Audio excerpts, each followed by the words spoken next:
I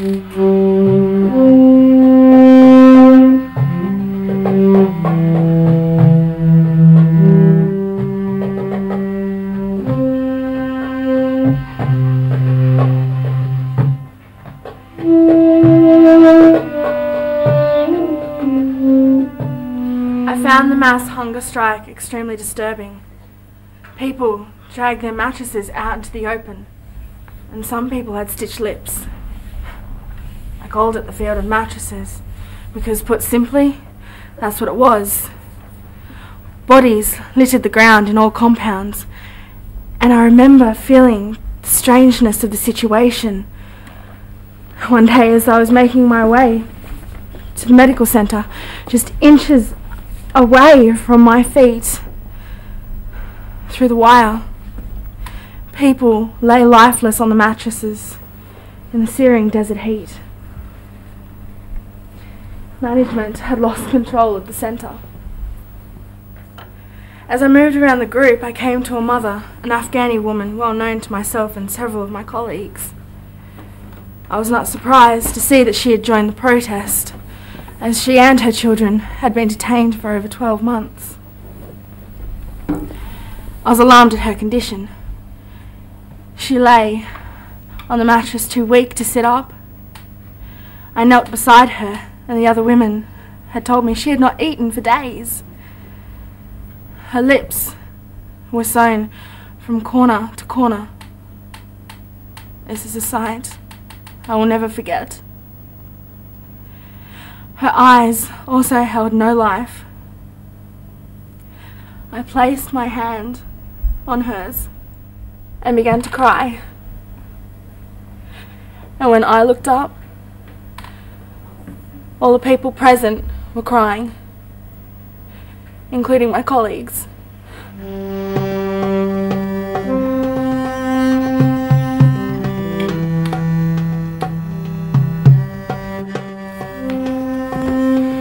Don't trample on the flower. This garden has been in drought for a long time. Once you could take hope from the garden, but for a long time you stole it. Now it's dry. No one's thinking about dying flowers. No one's asking why the children scream in their sleep. No one is thinking about why the children cry out in their dreams. We must ask why Australia is singing so loudly for democracy in other countries, when we are the survivors, the ashes of Australians' own democratic hell. The flames not only burn the body, but the mind too, the brain. I wish that in this land, beer and cricket could be changed to love and compassion. I mean, what kind of wine can intoxicate me so that I'll forget everything? What kind of wine is redder than blood? And oh, I've seen blood.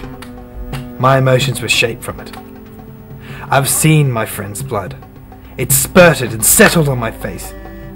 His wounds opened while fighting the fire of the Australian humanity.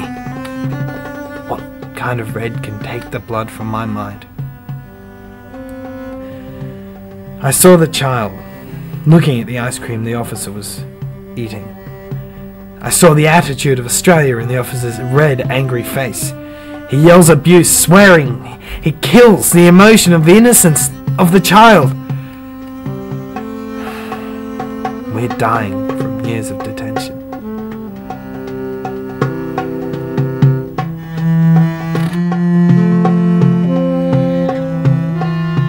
I returned to the office to collect some recreation items for the oldest son in hospital, and left immediately for the Woomera hospital.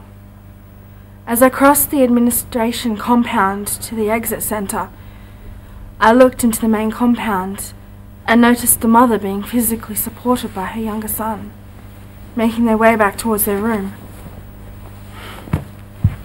It was a pitiful sight. The boy's head was hung low, bearing the weight of his mother, who was barely able to move, one foot in front of the other.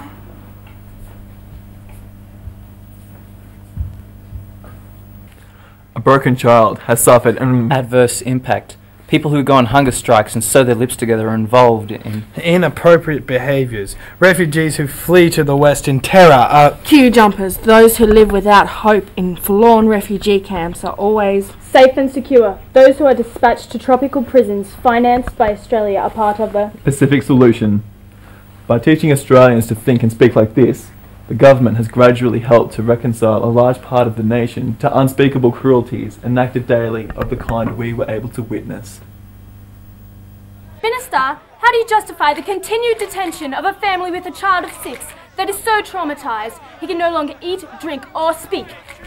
Well, I do look at these issues in the relation of humanitarian consideration. Adverse impact.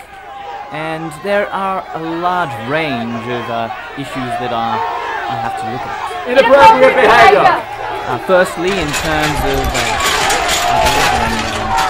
the refugees having a place that could otherwise have gone to 4 other people. Safe and secure! Whose circumstance would I suspect be far more compelling. Adverse impact.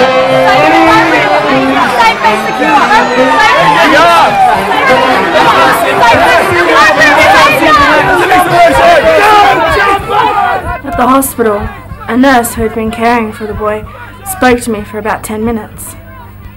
She informed me that the brothers had both presented earlier in the week with stitches in their lips and had been brought to the hospital to have the stitches removed.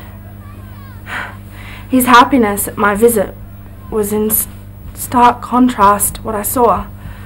His lips were unstitched, but he had slash marks on both his outer forearms and scars from previous slashings not long healed. The word freedom had been cut into the length of one of his inner forearms, and when I questioned him about this, he just shrugged his shoulders and said nothing and became quiet.